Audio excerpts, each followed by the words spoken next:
Welcome to Consulting Mastery, where we help B2B consultants master the business of consulting. I'm Carrie. And I'm Ahmed. Join us as we explore the art of delivering outstanding client value, earning a higher income, and thriving in today's marketplace.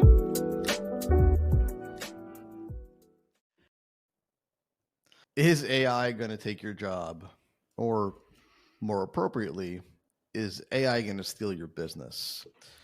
Or how should you think about AI as a consulting business or aspiring consulting business? All that and more coming up on Consulting Mastery. If you are looking for help in growing your consulting business, we may be able to help you. We can find out really easily at 90daypipeline.com/talk. Carrie, should we just pack it all up and let the robots take over? Is that the robots are coming? Is there any point really, wind down our final days here and just prepare?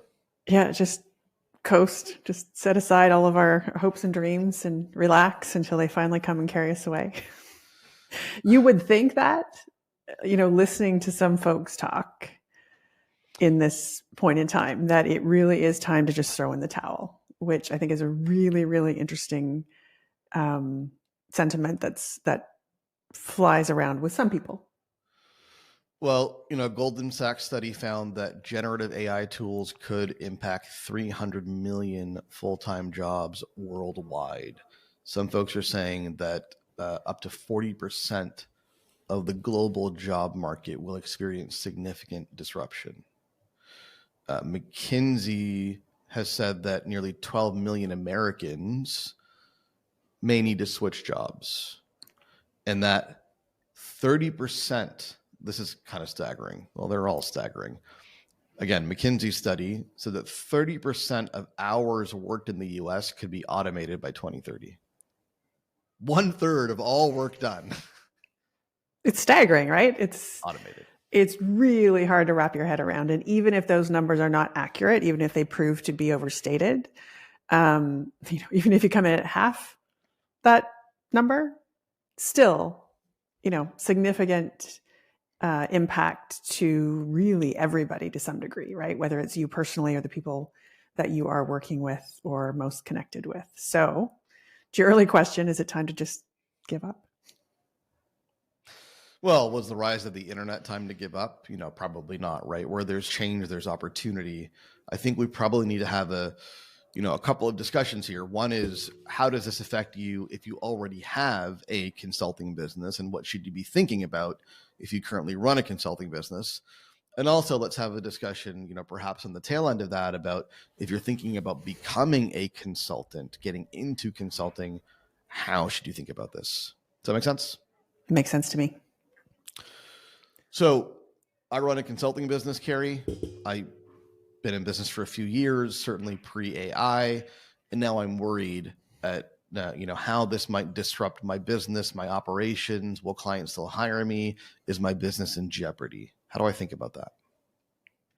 Yeah, my first question to you would be, what makes you wonder that? And the reason I ask that is I think there's some generalized anxiety around AI coming, right? That everyone's kind of grabbing onto and presuming that it is just going to come through like a tidal wave and sort of take over everything.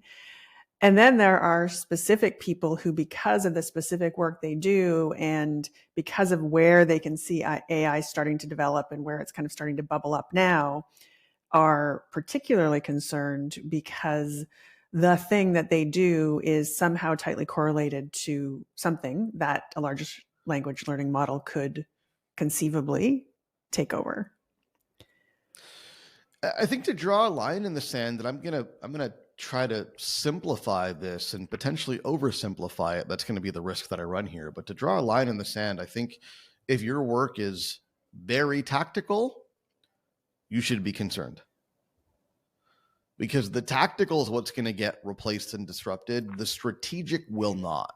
Right? Generative AI cannot solve for strategy in the way that an experienced human being with domain knowledge and the ability to exercise judgment and to weigh different priorities and so on and so forth can do. I mean, not to say that it can't help and assist with that. It certainly can. It's a tool in that case that can aid you in strategy. But if your offering is either entirely or significantly or even a portion of it very tactical, very can be systematized, can be automated, frankly, you probably have already been worried about being replaced in the past, if that's the case, right?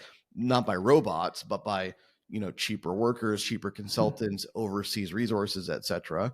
And now AI is the new threat. But that's, I think, a line in the sand to consider, is how tactical is your service? Because then frankly, if AI doesn't take you out, somebody else will. Yeah, absolutely. And broadly speaking, all of the pain and agony and bumps that we're going to go through, that's the beauty of it, right? The fact that we're going to have these, we'll call them the robots, we affectionately call them robots, right? That are going to come in and do the things those tasks that are repetitive, that are, boring, that are tactical. That leaves a lot of space for us to do the bigger thinking. So I would also encourage you, if you're someone who is, in business and lamenting the fact that you spend 30% of your time on things that are, relatively simply handed off to somebody else, the fact that they can relatively simply be handed off, at some point in the near future, potentially, and maybe more reliably to the robot, is actually a great thing. And so, yeah, I think the notion of looking kind of deep down inside and getting really clear about what is it that you are bringing to your clients, right? What is it that you're actually contributing to their progress? What is it that you're bringing to the table?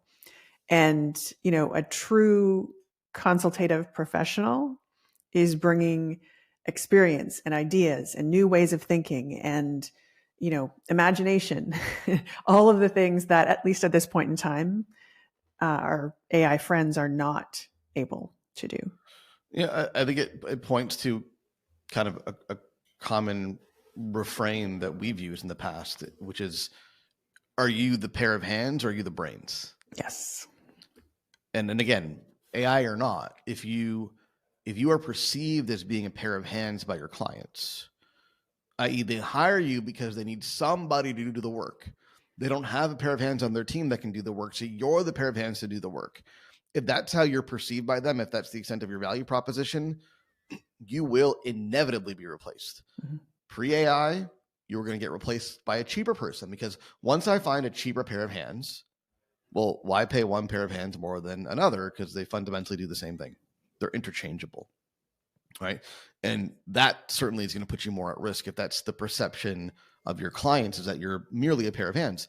But if you're the brains, i.e. you're the expert in the room, mm-hmm. you're the consultant, advisor, professional that we need to have a seat at the table in order to solve this very challenging, thorny business problem, or capitalize or take advantage of the significant opportunity. If that's why you're here, then chances are you're not going to get replaced by a cheaper resource or by a robot. Mm-hmm. Yeah, absolutely. And so let's shift the conversation a little bit, because you brought up something important, I think, earlier in our conversation, which is the difference between someone who is already in business, right, who is delivering a solution, and who has the opportunity both to understand how they're positioning themselves and potentially as well to make an adjustment, right, to make the tweak, to set aside some of the tactical work they're doing, the pair of hands kind of stuff, and think about really what they can bring to the table that meets all those qualifications criteria that you just spoke about. Maybe more scary is the person who is just considering getting into a consultative role and is wondering, why bother, right? Why bother? Because by the time I get this thing ramped up, there's going to be a robot that walks in and does the same thing. I think the principles are not that different, but the feeling behind it, the decisions behind it, very much can be. So the new consultant? The new consultant. I mean, so the thing that you need to understand is where there's change, there's opportunity. Mm-hmm. And so and I think this applies to both audiences, right? Whether you're a new consultant or you've got an existing going concern of a business, change equals opportunity, right? When the dot-com boom was in full swing, there was a ton of opportunity. It certainly came down significantly in that example, right? But there was a ton of opportunity because where there's change, there's disruption. Where there's disruption, there are organizations and businesses and people who are struggling to cope with that disruption and looking for answers and better ways of doing things. And their status quo has been disrupted, despite, what was, what their intentions were, it's been disrupted for them. Mm-hmm. And so where there's change, there's people looking for answers. And your job as the consultant is to identify new or aspire or existing, is to identify, where is the change affecting my market, mm-hmm. my clients, my audience? Where is and don't think about, I don't think there's a lot of utility in thinking about AI in broad terms, right? If you know who you serve, and if you don't know who you serve, then that's problem number one. But once you know who you serve, think about what change AI is inflicting in your market. It's going to be very contextual. And when you get into the contextual nuance of that, you'll see where the opportunity lies. You'll see where the work that maybe consultants or external providers used to do isn't being done anymore.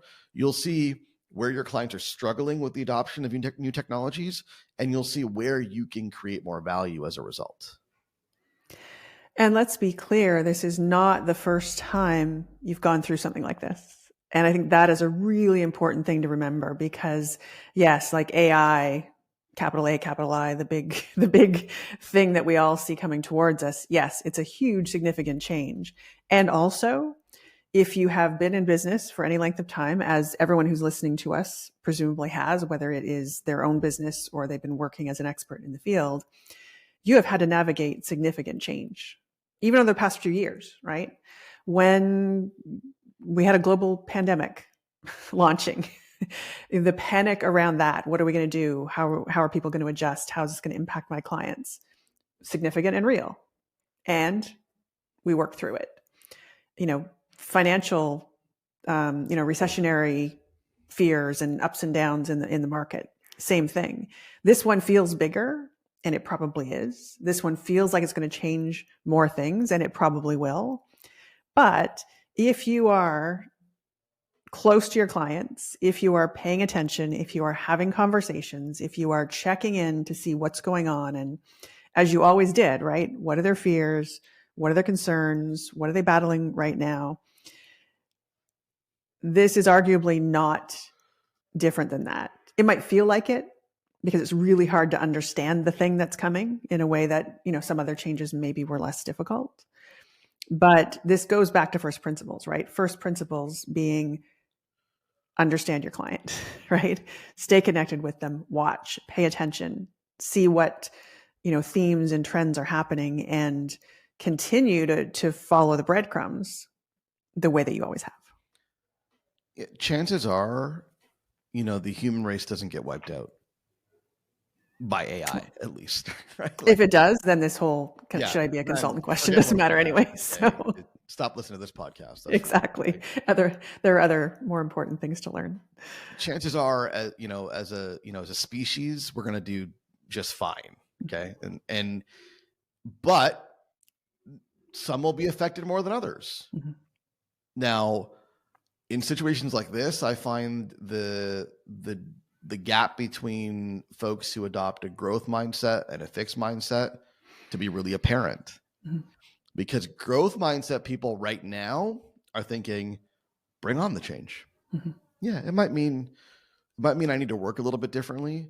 It might mean that I change my business a little bit. It might mean that my solution will be restructured. It might mean entering new markets, but also it's going to be a huge opportunity because I can now probably do less of the menial work I used to do for clients and level up my value proposition, create more value, charge more money, and I will benefit from this. Bring it on. Mm-hmm. And then you have the fixed mindset people, right? Who are, feeling a little bit more victimized, are, more fear-based in their current attitude and approach to mm-hmm. AI, and are worried about what if this and what if that, and almost are like sitting ducks, just waiting for things to tip and for everything to fall apart. don't be that person. That's kind of our message today, right? Is like, Mhm. if you see this as an opportunity, it can be an opportunity. If you see it as a threat, it will be a threat. Yeah, and just like life and business, it's important to be able to live in the ambiguity of it all because nobody knows, right? You can listen to the best minds in this field and they're all disagreeing with each other. And if you can rely on the fact that you can problem solve, to your point, right? If you can rely on the fact that you can learn, if you have faith in your ability to bob and weave a little bit and adjust when you need to adjust, then you're going to be fine. What can get really dangerous, even beyond the sort of victim mentality, is setting this up as your convenient excuse, right? The why bother? The, why would I even take a step in that direction?